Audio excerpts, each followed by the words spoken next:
Good afternoon friend, শুভ বিকেল। সকাল থেকে তো ভিডিও দিইনি, তার কারণ হচ্ছে সকাল থেকে ঘরে লোকও এসেছিল, একটু ব্যস্ত ছিলাম।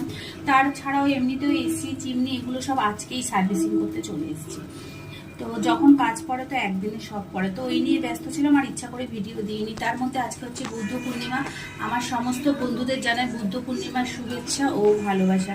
তো এই জাস্ট স্নান করলাম, স্নান করে এখন যাব পুজো দিতে। ভাবলাম তোমাদের সঙ্গে ছোট্ট করে একটু ভিডিও ব্লগ শেয়ার করি। তো বড়মশাই বলেছিল আজকে যখন পূর্ণিমা তাহলে একটা নতুন শাড়ি পরে ঠাকুরকে পুজো দাও, কিন্তু আমি নতুন শাড়ি পরিনি, কারণ খুব গরমের জন্য। আবার ভাবলাম নাইটি পরে কি পুজো দেবো। আমার কাকা শ্বশুর বলে যে বউদের শাড়ি পরে পুজো দিলেই নাকি ভালো, তা আমরা তো তার শুনি না কোনো কথাই, গরমের ঠেলায় নাইটিই পরি।